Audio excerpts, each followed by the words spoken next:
તો ભાવનગર જિલ્લાનો પાલીતાણા ખાતે આવેલ જીવાદોરી સમાન એવા શેત્રુંજી ડેમ સિઝનમાં 7મી વખત ઓવરફ્લો થયો। ઉપરવાસમાં પડેલા સારા વરસાદના કારણે શેત્રુંજી ડેમ ફરી આ સિઝનમાં ઓવરફ્લો થયો છે। શેત્રુંજી ડેમના 20 દરવાજા 1 ફૂટ સુધી ખોલવામાં આવ્યા। ડેમ ઓવરફ્લો થતા પાલીતાણા તાલુકાના 5 ગામો કે જેમાં નાની રાજસ્થળી, લાપડિયા, લાખાવાડ, આ ઉપરાંત માયધાર અને મેઢા ગામોને એલર્ટ જાહેર કરવામાં આવ્યું છે। તો આ તરફ તળાજા તાલુકાના ભેગાડી, દાત્રણ, પિંગળી સાથે ટીમાડા સહિતના કુલ 12 ગામોને એલર્ટ કરાયા છે। તો આજે પણ ગીર સોમનાથ જિલ્લાને મેઘરાજા ગમરોડશે અને ગમરોડ્યા હોવાના પણ સમાચાર છે, કારણ કે વહેલી સવારથી જ અહીં વરસાદી માહોલ સામે આવ્યો છે। થોડા સમયના વિરામ બાદ ફરી વરસાદી માહોલ છવાયો। સૂત્રાપાડા, કોડીનાર, વેરાવળ અને ઉનામાં વરસાદ વરસ્યો તો ભારે પવન ફૂંકાતા ખેડૂતોની ચિંતા વધી છે।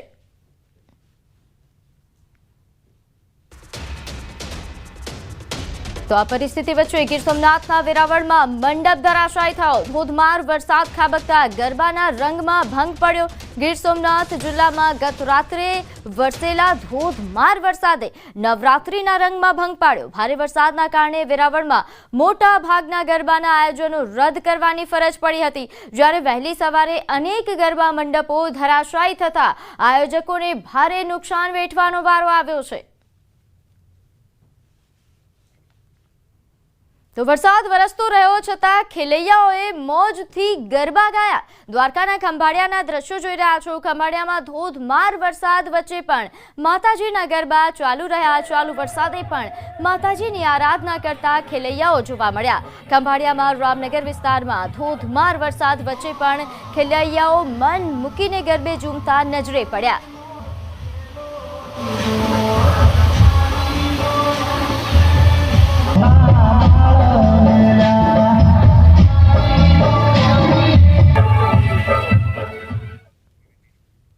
તો રાજકોટના ધોરાજી પંથકમાં વરસાદે ખેલૈયાઓના રંગમાં ભંગ પાડ્યો। હવામાન વિભાગ દ્વારા સૌરાષ્ટ્રમાં ગુજરાતમાં વરસાદની આગાહી કરવામાં આવી છે, જેની અસર ધોરાજીમાં જોવા મળી રહી છે।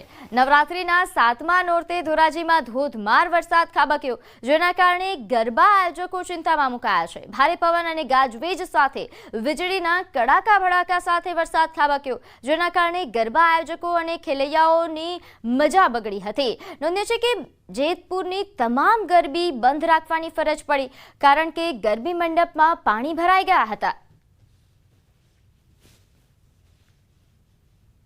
તો અમરેલીના રાજુલા, જાફરાબાદ, પીપાવાવ અને કોસ્ટલ બેલ્ટમાં મેઘરાજાએ રમઝટ બોલાવી છે। તોફાની વરસાદથી રાજુલા શહેરમાં ગત મોડી રાત્રે મહિલા પાર્ટી પ્લોટના મંડપ ઉડ્યા। ભારે પવન સાથે અહીં વરસાદ ખાબક્યો। રાજુલા, જાફરાબાદ, પીપાવાવ વિસ્તારમાં મુશળધાર વરસાદ નોંધાયો। ભારે વરસાદના કારણે લોકોની મુશ્કેલી વધશે અને સમગ્ર વિસ્તારમાં વીજળી ગુલ થતા લોકો ભયભીત બન્યા હતા। સમગ્ર અમરેલી જિલ્લામાં મેઘરાજાએ તોફાની બેટિંગ કરી। અમરેલી, બગસરા, સાવરકુંડલા, વડિયા, બાબરા અને રાજુલા સહિતના તાલુકામાં ભારે વરસાદ નોંધાયો। 7મા નોરતે ખેલૈયાઓના બદલે મેઘરાજાએ રમઝટ બોલાવી। નવરાત્રીના પાર્ટી પ્લોટથી લઈને શેરી ગરબા આયોજન પણ રદ કરવામાં આવ્યા।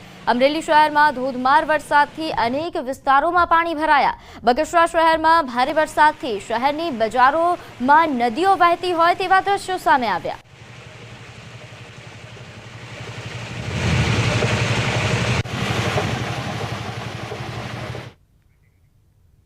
તો જૂનાગઢમાં કેશોદમાં ધોધમાર વરસાદ વરસ્યો। વરસાદે ખેલૈયાઓની મજા વગાડી। નવરાત્રીના અનેક આયોજનોમાં વિઘ્ન બન્યો આ વરસાદ। ભારે પવન સાથે ધોધમાર વરસાદ, ગરબા મંડપના મેદાનમાં પાણી ભરાઈ ગયા હતા વરસાદના કારણે, જેના કારણે અનેક આયોજનો રદ કરવાની ફરજ પડી હતી। કેશોદમાં ભારે વરસાદથી આ પ્રકારની પરિસ્થિતિ સર્જાઈ।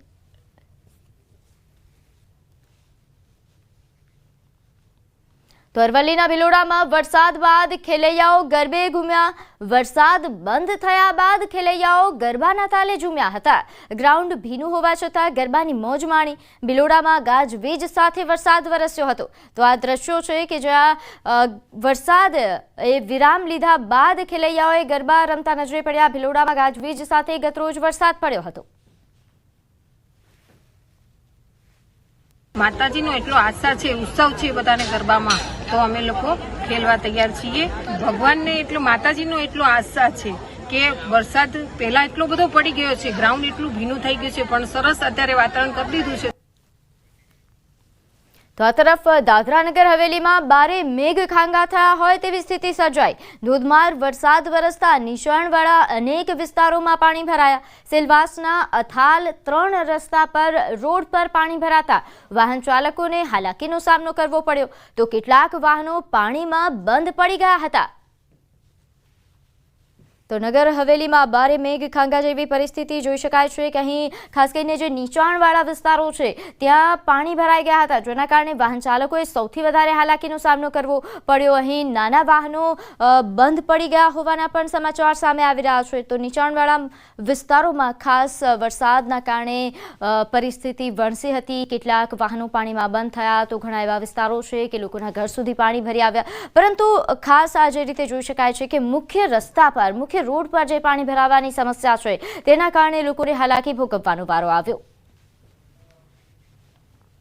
તો અંબાજીમાં વરસાદ વરસવા છતાં ખેલૈયાઓ નિરાશ ન થયા. વરસાદ રોકાતા ખેલૈયાઓમાં ઉત્સાહ જોવા મળ્યો અને અંબાજી મંદિર ચાચર ચોકમાં ઓપરેશન સિંદૂરની થીમ પર ગરબા યોજાયા. મોટી સ્ક્રીન પર ઓપરેશન સિંદૂરની થીમ મુકાઈ, જેને લઈને ખેલૈયાઓમાં ભારે ઉત્સાહ જોવા મળ્યો. આ જોઈને લોકોમાં ફરી એકવાર ઓપરેશન સિંદૂરની યાદો તાજા થઈ. તો અંબાજી મંદિર ચાચર ચોકમાં ખેલૈયાઓની ભારે ભીડ ઉમટી હતી.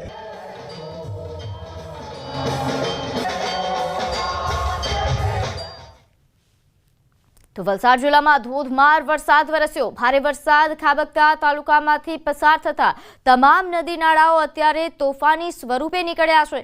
વરસાદના કારણે નદીઓમાં પૂર જેવી પરિસ્થિતિ છે. અનેક જગ્યાએ લો લેવલ કોઝવે અને નાના પુલ પર પાણી ફરી વળતા અનેક ગામોનો સંપર્ક કપાયો છે. તો વલસાડના કપરાડાના નિલોશી ગામના છેવાડાથી વહેતી કોલક નદીમાં પૂર જેવી પરિસ્થિતિના કારણે નદીના પાણી લો લેવલ પુલ પર ફરી વળ્યા હતા. આથી બંને તરફના ગામોનો સંપર્ક કપાયો. તો રોહિયાળ જંગલ ગામ નજીકથી વહેતી દમણગંગા નદી પણ અત્યારે તોફાની સ્વરૂપે વહી રહી છે, જેના કારણે નદીના પાણી એ કોઝવે પર ફરી વળ્યા હતા. વાહન વ્યવહાર અટવાયો હતો. તો મિની વાવાઝોડાથી વલસાડના દરિયા કિનારા વિસ્તારમાં ભારે તારાજી સર્જાઈ છે. અનેક ગામોમાં નુકસાનીના અહેવાલ છે. નાના સુરવાડા, સેગવી, સરોણ, મગોદ ગામમાં સૌથી વધુ અસર પહોંચી છે. દરિયા કિનારા વિસ્તારમાં 100થી વધુ ઘરોના પતરા ઉડી ગયા. તો ધોધમાર વરસાદમાં અનેક પરિવારો નોંધારા બન્યા. વલસાડ પ્રાંત અધિકારી સહિત ઉચ્ચ અધિકારીઓએ અસરગ્રસ્ત વિસ્તારોની મુલાકાત લીધી. તો દરિયા કિનારે લંગારેલી બોટને પણ નુકસાન પહોંચ્યું. વહીવટીતંત્ર દ્વારા હાલ તાત્કાલિક સર્વે હાથ ધરાયો છે. 3 થી 4 દિવસમાં જ નુકસાનીનું વળતર ચૂકવવા માટે વહીવટીતંત્ર દ્વારા કામગીરી થશે. વાવાઝોડા સાથે જે ભારે વરસાદ આવેલો હતો તેના લીધે આપણે વલસાડ શહેરમાં અને ઉપરાંત વલસાડના ઘણા ગામડાઓમાં જે ઘણા ઘરોને નુકસાન થયેલું છે અને તેના અન્વયે આજે અમે વિઝિટ કરેલી 100 જેટલા જે ઘરોને નુકસાન પહોંચેલ છે. સરકારી તંત્ર દ્વારા એનો સર્વે કરી દેવામાં આવેલ છે અને ડોક્યુમેન્ટની ઉઘરાણી ચાલુ છે અને જેવા લોકો ડોક્યુમેન્ટ આપશે મોટાભાગે અમે 2 થી 3 દિવસમાં સહાય વહેલી તકે આપી દઈશું. વલસાડમાં મિની વાવાઝોડાના કારણે ઘણું નુકસાન થયું છે. ત્યારે સાંસદ ધવલ પટેલે અસરગ્રસ્ત વિસ્તારની મુલાકાત લીધી. નાના સુરવાડા ગામમાં 50થી વધુ ઘરોના છાપરા ઉડ્યા. અનેક પરિવારો ઘર વિહોણા થતા વહીવટીતંત્ર દોડતું થયું છે. ખેતી પાક અને દરિયા કિનારે બોટોને પણ નુકસાન થયા હોવાનું સામે આવ્યું. તો ફૂડ પેકેટની વ્યવસ્થા કરવા માટે પણ સૂચના આપવામાં આવી હતી. સાથે તંત્ર દ્વારા તાત્કાલિક ધોરણે સર્વે હાથ ધરાયો. ગણતરીના દિવસોમાં જ નુકસાનીનું વળતર ચૂકવવા માટે સાંસદે આદેશ આપ્યા છે. સાથે જ બોટોને પણ નુકસાન થયું છે. તો આપણી પૂરી તંત્ર દ્વારા રાતના જ પૂરી રાહતની કામગીરી સ્ટાર્ટ કરી દેવામાં આવી છે. અમારી ભારતીય જનતા પાર્ટીના કાર્યકર્તાઓ પણ અહીંયા હાજર હતા. એની સાથે સાથે સવારે સર્વેની કામગીરી પણ પૂર્ણ થઈ ગઈ છે અને અમે ખાતરી આપીએ છીએ.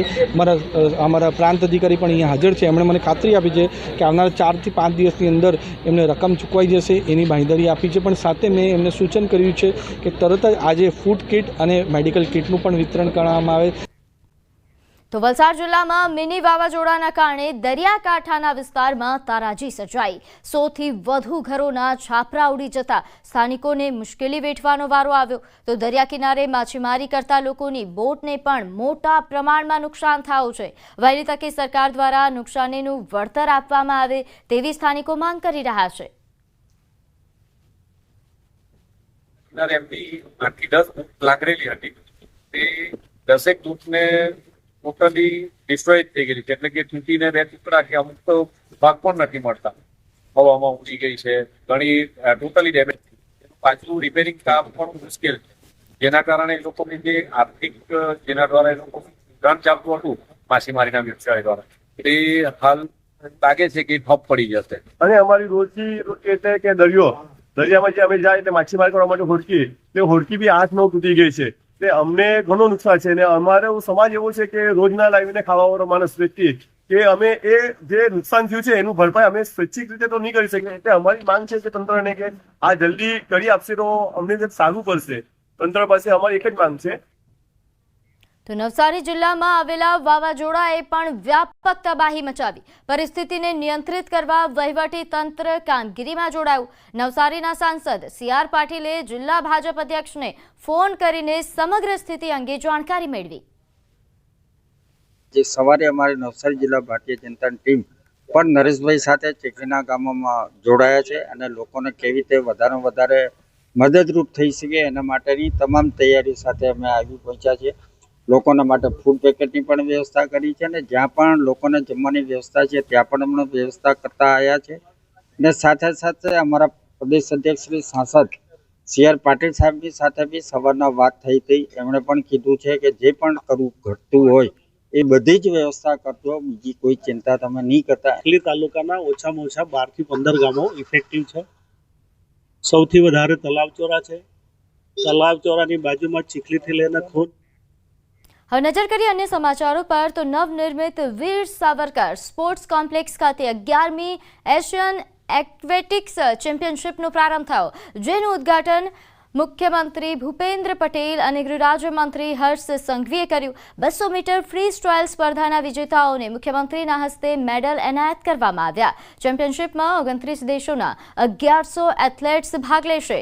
4 કેટેગરીની અહીં કોમ્પિટિશન હશે, જેમાં 11મી ઓક્ટોબર સુધી આ કોમ્પિટિશન ચાલશે. વિદેશના લોકોને હવે અમદાવાદ આવવાનું સપનું બનશે એવું સ્ટેડિયમ લાગ્યું કે નહીં? હવે આપણે તરવા માટે તલાવ કે દરિયાની શક્તિ જરૂર રાખીએ છીએ, પણ આપણા મુખ્યમંત્રી ભૂપેન્દ્રભાઈ પટેલે સૌ યુવાનો માટે આ ઇન્ટરનેશનલ કક્ષાનું સ્વિમિંગ પુલ હવે તૈયાર કરી લીધું છે. આવા સ્પોર્ટ્સ કલ્ચરને કારણે આંતરરાષ્ટ્રીય સ્પર્ધાઓમાં દેશના રમતવીરો દિવસે ને દિવસે વધુ મેડલ્સ લાવતા થયા છે. પેરા ઓલિમ્પિક્સ રમતોમાં પણ આપણા ખેલાડીઓ વિશ્વમાં ઝળક્યા છે. ભારતે તમામ પ્રકારની વર્લ્ડ ગેમ્સ આયોજનની ક્ષમતાઓ પર પુરવાર કરી બતાવી છે.